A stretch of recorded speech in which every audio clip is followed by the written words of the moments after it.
కానీ అమ్రామ్ యోకోబేద్ అట్లా చేయడం వల్ల ఈ బిడ్డ సుందరుడుగా ఉన్నాడు, బహుశా ఏమండి పెర్హాప్స్ వీడే విమోచకుడు కావచ్చునేమో, వీడిని దాయాలి అని చెప్పి వాళ్ళ క్యారెక్టర్ మార్పు మాత్రమే కాదు, ఎంత రిస్క్ తీసుకున్నారు చెప్పండి. వాళ్ళు తీసుకున్న రిస్క్ ఏంటి? ఫరో వాళ్ళు పీక తీసి చంపేస్తాడు. మేము నైల్ నదిలో పడేయమంటే మీ బిడ్డను మీరు దాస్తారా అని వాళ్ళు పీక తీస్తాడు. కాబట్టి వాళ్ళు రిస్క్ తీసుకోవడానికి కూడా వాళ్ళు ఇష్టపడ్డారు. వాళ్ళకి ఎంత హోప్ ఉందంటే దేవుడు ఏదో కార్యం చేస్తాడని నిరీక్షిస్తున్నారు. అందుచేత వాళ్ళని ఏమంటామనంటే బిలీవర్స్ అని అన్నాం. ఇప్పుడు చెప్పండి, మన విశ్వాసులమేనా? కనుక విశ్వాసులమైతే దేవుని గురించిన జ్ఞానం, దాని గురించిన అంగీకారం, ఆ దేవుని మీద లోతైన ప్రేమ, ఆ దేవుని పట్ల నిరీక్షణ, ఈ నాలుగింటిలో ఏది లేకపోయినా మనది డ్యామేజ్డ్ ఫెయిత్ అవుతుంది, అది లోపభూయిష్టమైన విశ్వాసం అవుతుంది. అది మీరు గమనించాల్సి ఉంది. అమ్రాము యోకోబేతులు ఫలభరితమైన తల్లిదండ్రులు అవ్వడానికి గల కారణం వారు విశ్వాసులు. ఇది మొదటి మాట. మనం దేవుని యొక్క అవసరాన్ని తీర్చగలిగిన ఒక ఫలభరితమైన తల్లిదండ్రులు కావాలంటే ముందు మన విశ్వాసులము కావాలి. మేము విశ్వాసమే బ్రదర్ అని మీరు అంటారేమో, కానీ ఆయనకి ఇష్టమైన విశ్వాసమే ఉందంటారా? అది మళ్ళీ ప్రశ్న వస్తుంది. అందుకే నేను అంటాను, ఏ విషయం మీరు ప్రార్థించకపోయినా నష్టం లేదు. స్వస్థత గురించి ప్రార్థన చేయడం మానేయండి, ఏమీ ప్రాబ్లం లేదు.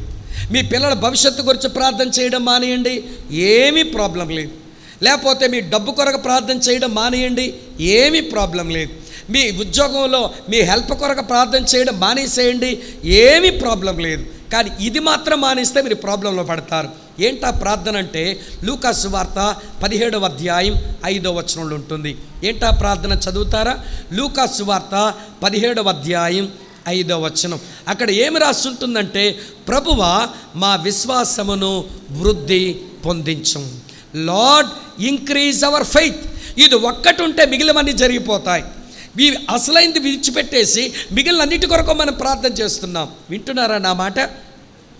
అసలైన దాన్ని విడిచిపెట్టి మిగిలినన్నిటి కొరకు ప్రార్థన చేస్తున్నాం. ఈరోజు మనం చేయవలసిన అసలైన ప్రార్థన ఏంటనంటే, ప్రభా మేము విశ్వాసులంగా ఫలభరితమైన తల్లిదండ్రులం కావాలి, కాబట్టి మమ్మలను మీరు విశ్వాసముల అభివృద్ధి పొందినట్లుగా చేయండి. కనుక ప్రియులారా, అది మొదటి మెట్టు. రెండవ మెట్టు చెబుతాను, నేను ఎక్కువ చెప్పలేను, ఇంకొక 7 నిమిషాల్లో చెబుతాను. ప్రియులారా, రెండవ మెట్టు ఏంటనంటే, ఆ పిల్లవాడిని వాళ్ళు ఏం చేశారట? 3 నెలలు చెప్పండి, 3 నెలలు ఏం చేశారు?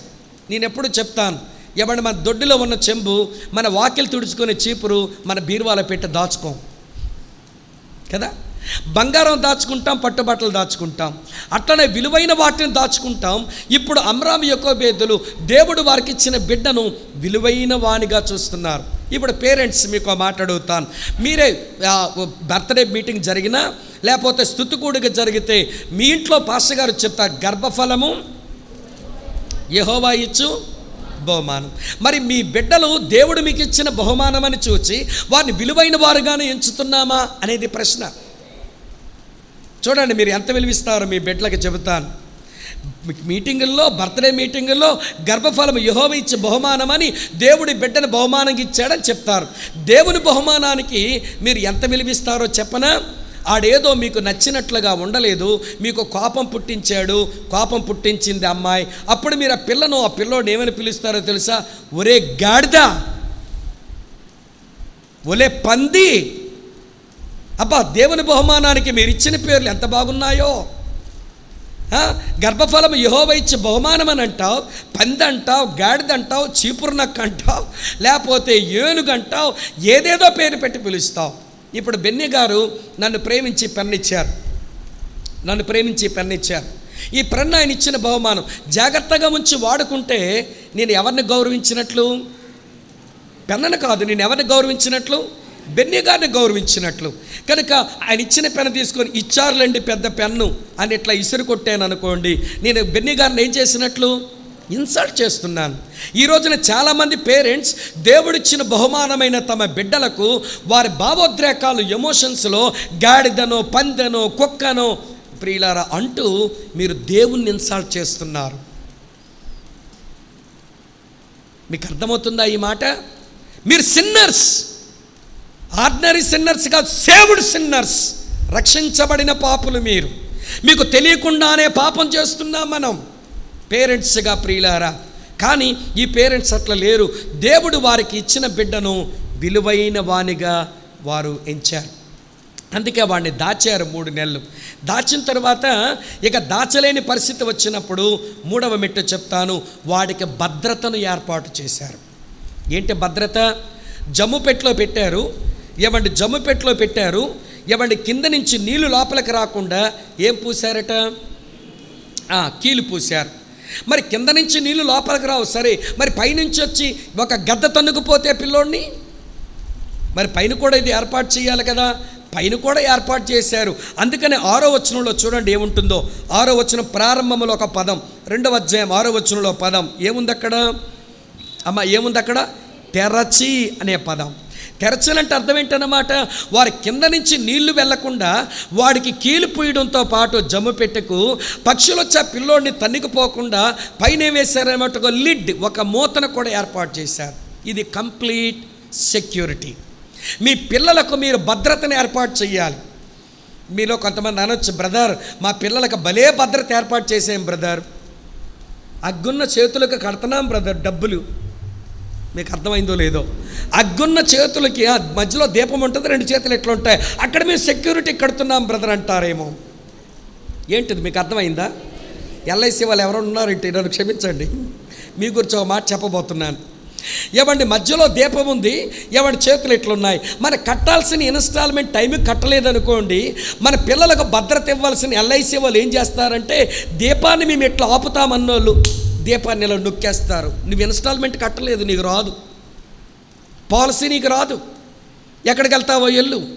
నీకు ఇచ్చినటువంటి గ్రేస్ పీరియడ్లో కూడా మీ ఇన్స్టాల్మెంట్ కట్టలేదు కాబట్టి 2 చేతులు పెట్టి దీపాన్ని కాపాడుతాం అనుకునే వాళ్ళు దీపాన్ని ఆర్పేయచ్చు. వింటున్నారా? ఆ భద్రత కాదు ఏర్పాటు చేయాల్సింది.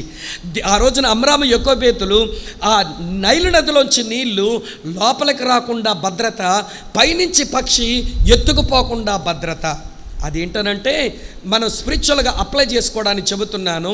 మన పిల్లలకు మనం ఏర్పాటు చేయవలసిన సెక్యూరిటీ ఏంటనంటే, లోకము మన పిల్లవాడిలో ప్రవేశించకుండా భద్రత, సాతానుడు మన బిడ్డను ఎత్తుకుపోకుండా భద్రత, అది మనం ఏర్పాటు చేయాలి. మీరు నాతో ఉన్నారా? మన పిల్లలు లోనికి లోకం రాకుండా భద్రత ఏర్పాటు చేయాలి. మనకు తెలియకుండానే లోకం లోపలికి వచ్చింది వీళ్ళకు. నీకు తెలియట్లా, ఈ రోజున వాచ్ చేయట్లా. వినండి ప్రియులారా, ఈ రోజున తల్లిదండ్రులు గమనించకపోవడం వలనే పిల్లలు పాడవడానికి కారణం. దాని పర్సంటేజ్ వేస్తే ఇండియాలో 83% పిల్లలు, పాడైన పిల్లలను చూస్తే తల్లిదండ్రుల పర్యవేక్షణ లేక వీళ్ళు పాడైనారు. తల్లిదండ్రుల యొక్క సూపర్వైజేషన్ లేకనే పాడైనారు. లోకం వాడి లోపలికి ఎలా వస్తుంది ప్రియులారా? ఆ లోకం వాడిలో రాకుండా భద్రత. అలాగనే సాతానుడు మన పిల్లల్ని ఎత్తుకుపోతున్నాడు. ఎట్లా ఎత్తుకుపోతున్నాడో తెలుసా? ఈ రోజుల్లో కాస్ట్లీ పదాల్లో ఎత్తుకుపోతున్నాడు. ఇంటర్నెట్లోంచి వచ్చి కొట్టుకుపోతున్నాడు. మొన్న ఒక బ్రదర్ ఇంటర్నెట్లో జరిగిన ఒక మోసాన్ని గురించి ఒక యూట్యూబ్ వాళ్ళు లోడ్ చేసినటువంటి ఒక క్లిప్పింగ్ చూపిస్తున్నాడు. అమ్మేమో యువతల గదిలో ఉన్న కొడుక్కి కాఫీ ఇస్తుంది, కొడుకెంతో చదివేస్తున్నాడని వాడు చాటింగ్ చేస్తున్నాడు ఒక అమ్మాయితో. నా కొడుకు ఎంత బాగా చదివేస్తున్నాడని తల్లి తల నిమిరేసి వాడికి హార్లిక్సో బోర్నవిటో ఇంత కప్పు తెచ్చింది, తాగరా నాన్న అని. వీడిక్కడ తాగుతున్నాడు. అవతల గదిలోకి వెళ్ళింది కూతురు, కూడా బాగా చదివేస్తున్నట్లుగా ఉంటే ఆ కూతురికేమో ఒక్క కప్పు ఇచ్చింది, తాగారు. ఆ పిల్ల చేసిన పని చాటింగే, వీడు చేసిన పని చాటింగే. ఈ చాటింగ్లో వీళ్ళు అబద్ధాలు రాసుకుంటున్నారు. అబద్ధాలట. ఆ ఇంటర్నెట్లో ఇలాంటి ప్రశ్న ఉంటుందట. నేను ఎప్పుడు చాటింగ్ చేయలేదు కానీ ప్రశ్న చెప్పాడు ఆయన. ASL అట. ఏ అంటే నీ ఏజ్ ఎంత, ఎస్ అంటే నీ సెక్స్ ఏంటి, ఎల్ అంటే లొకేషన్ ఏంటి, నువ్వు ఎక్కడ ఉంటున్నావు, నువ్వు మాడదానవా మగోడువా, నీ యొక్క వయసు ఎంత అని ASL ప్లీజ్ అని ఇచ్చాడట. అట్నుంచి ఆ పిల్ల తన ఏజ్, తన సెక్స్, తన లొకేషన్ ఇచ్చింది. ఇతగాడు కూడా ఇచ్చాడు. వీళ్ళిద్దరి మధ్య చాటింగ్ జరిగింది. వెంటనే ఈ అబ్బాయి చాటింగ్లు అన్నా నేను చూడాలని ఉంది. ఓకే, ఈ అమ్మాయి పలానా ఇంటర్నెట్ కేఫ్ దగ్గర, నేను పలానా 5వ నెంబర్ క్యాబిన్లో ఉంటాను, అక్కడికి రా అంది. ఈ కుర్రోడు నీట్గా తయారయ్యాడు, అమ్మాయి కూడా నీట్గా తయారైపోయింది. ఈ అబ్బాయి ఇంటర్నెట్ దగ్గరికి వెళ్ళాడు. వెళ్ళి తలుపు తీసి 5వ నెంబర్ డోరు తీయగానే లోపల నుంచి స్వరం ఆశ్చర్యంతో పిల్లంటుంది, అన్నయ్య అంది. అన్నయ్య అంది. ఈ పిల్లవాడు పిచ్చెక్కిపోయింది. చేతిలో పట్టుకెళ్ళ పువ్వు అలాగే పడిపోయింది. వింటున్నారా నా మాట? అంటే ఎంతసేపు వీళ్ళు ఇంటర్నెట్ చాటింగ్ ఎవరెవరు చేసుకున్నారు? ఎవరో పరాయి అమ్మాయిని వీడనుకున్నాడు, ఎవరో పరాయి అబ్బాయిని ఆ పిల్ల అనుకుంది. అసభ్యకరమైన మాటలు, బూతులు చాటింగ్ చేసుకున్నారు. వింటండి తండ్రులారా వినండి. సినిమాలకు వెళ్ళి మా పిల్లలు పాడైపోతారని మా కాలం నాటి మాట పోయింది. అది ఇప్పుడు సైతానంత తెలివైనోడంటే వెండి తెరతో మిమ్మల్ని మోసగించలేకపోతున్నాను అని బుల్లితెర తెచ్చి ఇంట్లో పెట్టాడు. ఏంటి బుల్లితెర అంటే? టీవీ. ఇప్పుడు బుల్లితెర మీద కూడా పెద్ద ఇంట్రెస్ట్లు పోతున్నాయి మనుషులకని వాడు ఎంత తెలివైనోడంటే ఇక బుల్లితెర పని ఏముంది, చిట్టి తెర జోబులో పెట్టుకోండి అన్నాడు. ఏంటి చిట్టి తెర? Cell phone. ఇందులోంచి చాటింగులు, ఇందులో నుంచేమో బూతులు, ఇందులో అసభ్యకరమైన పాటలు. నీ బిడ్డను గ్రద్ద వచ్చి తన్నుకుపోతుంది, జాగ్రత్త. వాడికి నువ్వు సెక్యూరిటీని ఏర్పాటు చేయాలి. అమ్రాము యొకోబేతులు కింద నుంచి నీరు లోపలికి రాకుండా, పైనుంచి గద్ద వచ్చి ఎత్తుకుపోకుండా కంప్లీట్ భద్రతను ఏర్పాటు చేశారు. అందుకే వాళ్ళు ఫ్రూట్ఫుల్ పేరెంట్స్. నెంబర్ 4 చెప్పి ముగించేస్తున్నా. ఇదేంటనంటే చూడండి ఏం జరిగిందో చదువుతాను. నిర్గమాకాండం అంతా ఎక్స్ప్లెయిన్ చేద్దాం అనుకున్నాను, ఈ టెక్స్ట్ చాలా పెద్దది, అందుకని అంతా ఎక్స్ప్లెయిన్ చేయలేకపోతున్నాను. నిర్గమాకాండం 2వ అధ్యాయంలో నేను చదువుతున్నాను. చూడండి 7వ వచనం. అప్పుడు చూడండి ప్రియులారా 6వ వచనం. తెరచి ఆ పిల్లవాడిని చూచినప్పుడు, క్షమించండి ఇంకొంచెం ముందుకు వెళ్దాం, ఇంకా 4వ వచనం చూడండి, మరి కొంచెం ముందుకు వెళ్దాం. 4వ వచనం. వానికి ఏమి సంభవించునో తెలుసుకొనుటకు వాని అక్క దూరముగా నిలిచి ఉండెను. ఆ పేరెంట్స్ ఏం చెప్పారన్నమాట, అమ్మా 3 నెలలు దాయగలిగాం, దాచాం, ఇప్పుడు జమ్ముపెట్లో వదిలేస్తున్నాం, నీ తమ్మునికి ఏమి సంభవిస్తుందో నువ్వు వాచ్ చేయి అని ఆ కూతుర్ని పంపించారు. అంటే ఫ్రూట్ఫుల్ పేరెంట్స్ ఏం చేస్తారనంటే వాళ్ళ పిల్లలకు ఏమి సంభవిస్తుందో వాళ్ళు వాచ్ చేస్తారు. వాళ్ళు చదువుకునే పుస్తకాల్లో ఏముంది, వారు బయటకు వెళ్తున్నారు, ఎవరితో ఫ్రెండ్షిప్ చేస్తున్నారు, వీళ్ళు ఎంత టైము ఇంట్లో లేరు, ఎవరి దగ్గర ఇంత టైం గడిపారు, నా కూతురు ఫ్రెండ్స్ ఎవరు, నా కొడుకు ఫ్రెండ్స్ ఎవరు, వాచ్ చేయవలసిన రెస్పాన్సిబిలిటీ ఉంది ఈ రోజున పేరెంట్స్కి. అమ్మ నా మాటలు వింటున్నారా? నువ్వు అనుకుంటున్నావు నా కూతురు మంచి టెక్స్ట్ బుక్ చదువుతుందని, నీకు ఎంత మోసం చేస్తుందంటే నీ మాయ కూతురు లోపల లవ్ లెటర్ పెట్టుకుందేమో దొంగ ముఖం. నీ కొడుకు ఎంతో బాగా మంచోడండి అని అనుకుంటున్నావు నువ్వు, వాడు బూటేసుకుని వెళ్తున్నప్పుడు అడగాలి, నువ్వు అడిగినప్పుడు వాడు సమాధానం సరిగా వినాలి. వాడు బూటేసుకుని వెళ్తున్నాడు, వరే ఎక్కడికి వెళ్తున్నావు అని అడిగితే వాడు కరెక్ట్ అడ్రస్ ఇవ్వరు మన పిల్లలు. ఇప్పుడు ఏమంటారు తెలుసా, అలాగా. సైతాన్ అలాగ భూమి మీద తిరిగింది కదా యోబు గ్రంథంలో, వీడు కూడా అడ్రస్ ఉండదు, అలాగంటాడు నీ కొడుకు. వీడు అలాగన్నాడంటే సైతాన్ని వీడు ఇమిటేట్ చేస్తున్నాడని ఆపి, ఒరే నువ్వు ఎక్కడికి వెళ్తున్నావో చెప్పు, లేకపోతే నేను కూడా నీతో వస్తానని కొంచెం సమయం ఇచ్చి వాడిని వాచ్ చేయడం మంచిది. నేను ఒక అన్న ఇంటికి వెళ్ళాను ఒకసారి, మాతో పాటు సేవలో ఉన్న అన్న. ఆయన ఇంటికి వెళ్తే ఏమండి వాళ్ళ పాప కాలేజీకి బయలుదేరుతున్నది, తమ్ముడు ప్రార్థన చేయి పాప కాలేజీకి వెళ్తుంది అన్నాడు. సరే నేను పాప కొరకు ప్రార్థన చేశాను, నా పిల్ల వెళ్ళిపోయింది. సిటీ బస్సులో కాలేజీకి వెళ్తుంది అమ్మాయి. సిటీ బస్సులో ఆవిడ కాలేజీకి వెళ్తుంటే ఆ పాప, ఈ అన్న వెంటనే బట్టలు వేసుకుని తమ్ముడు ఒకసారి రా బయటికి వెళ్దాం అన్నాడు. ఎక్కడికన్నా మాట్లాడాలని వచ్చా, తర్వాత మాట్లాడదాం, స్కూటర్ ఎక్కి అన్నాడు. నేను స్కూటర్ ఎక్కితే తిన్నగా తీసుకుని వెళ్ళాడు. ఎక్కడికి వెళ్ళాడనంటే ఆ పిల్ల ఏ కాలేజీలో చదువుతుందో ఆ కాలేజీ గేటు దగ్గర స్కూటర్ ఆపి అక్కడ నిలబడ్డాడు. నేను ఆయన పక్కన నిలబడాల్సి వచ్చింది. మాకంటే లేటుగా వచ్చింది బస్సు. ఆ బస్సులోంచి వాళ్ళ పాప దిగి మమ్మల్ని పలకరించుకుంటూ లోపలికి వెళ్ళిపోయింది. నేనన్నాను, అదేంటన్నా మీ పాప మీద మీకు నమ్మకం లేదా? ఎవరితో ఫ్రెండ్షిప్ చేస్తుందనో ఏదో చేస్తుందనే కదా ఈ దొంగ తిరుగుడు వాచింగ్, గూఢచారులమా మనం సేవకులము, ఇదేంటన్నా మీరు చేసిన పని నాకు నచ్చలేదన్నాను. ఆయన మాట అనేసిన తర్వాత అన్నాడు, తమ్ముడు ఆడపిల్లల తండ్రుల బాధలు నీకేం తెలుసు అన్నాడు. ఆడపిల్ల తండ్రి యొక్క బాధ నీకేంటి తెలుసు? నేను నా కూతుర్ని వాచ్ చేస్తున్నానని దానికి తెలియాలి, దాని ఫ్రెండ్స్ కూడా తెలియాలి, అప్పుడే నా కూతుర్ని కాపాడుకోగలుగుతాను. మనం వాచ్ చేయడం లేదని అనుకుంటే ఈ సమాజంలో మన పిల్లల మీద ఏదేదో పన్నాగాలు చేస్తారు, మన పిల్ల కూడా తప్పుదారిలో వెళ్తుంది. ఇంకొక మాట చెబుతున్నాను సిగ్గు విడిచి, నా కూతుర్ని వాచ్ చేసే విషయంలో మీ వదినకి ఏం చెప్తున్నానో తెలుసా? పాపకు నెలసరి సరిగా జరుగుతుందో లేదో ప్రతి నెల గమనించాలి, తల్లిగా నీ బాధ్యత ఇదే అని నేను చెప్పానన్నాడు. అప్పుడు అర్థమైంది నాకు పిల్లలని ఎంత బాగా వాచ్ చేయాలో, పిల్లల్ని ఎంత బాగా చెక్ చేయాలో.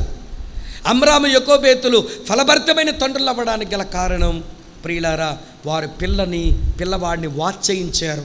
అందుకే ఫ్రూట్ఫుల్ పేరెంట్స్ అయ్యారు.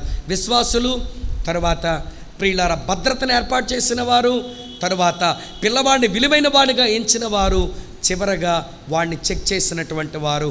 అందుకే వారు ఎంత ఫలభరితులంటే వాళ్ళకున్న 3 పిల్లల్లో ముగ్గురు అటు దేవునికి పనికొచ్చిన వాళ్ళు అయ్యారు, ఇటు సమాజానికి పనికొచ్చిన వాళ్ళు అయ్యారు.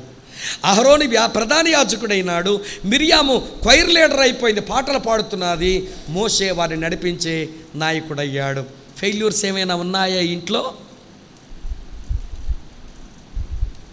ఆ ఇంట్లో ఫెయిల్యూర్స్ ఏమైనా ఉన్నాయా? ప్రియులారా, అది ఫ్రూట్ఫుల్ ఫ్యామిలీ. అటు దేవునికి ఇటు సమాజానికి మన పిల్లలు పనికొచ్చే వాళ్ళుగా తయారు చేసినప్పుడు మన ఫలభరితమైన తండ్రులం. అటువంటి కృప దేవుడు మనకివ్వాలని ప్రార్థన చేద్దాం. నేనే చిన్న ప్రార్థన చేస్తాను, కపుల్స్కి అవకాశం ఇస్తాము. ఒక 3-4 ఫ్యామిలీస్ వచ్చి మీ అనుభవాలు ఈ రిట్రీట్ను గురించి పాస్టర్ గారు వింటుండగా, జోసెఫ్ బెన్నీ గారు వింటుండగా షేర్ చేయండి. మీ కొరకు బెటర్మెంట్ కొరకు ఏదైనా తర్వాత కార్యక్రమాల గురించి అన్న ఆలోచిస్తారు. ప్రార్థన చేసుకుందాం. తల వంచండి, కళ్ళు మూసుకుందాం. ప్రేమగల తండ్రి, మా చుట్టూ ఉన్న లోకం చెడిపోయింది, దాన్ని దుష్టుడు ఏలుతూ ఉన్నాడు. ప్రస్తుతం ఈ లోకము దుష్టుని యందు ఉన్నది, అందులో నీ పిల్లలుగా మేము బ్రతుకుతున్నాము. దుష్టుడు మా మీద ఎన్నో రకాలుగా ఫరో వలె దాడి చేస్తూ ఉండగా మా పిల్లలను మీ కొరకు, సమాజం కొరకు పనికొచ్చినట్లుగా చేయడానికి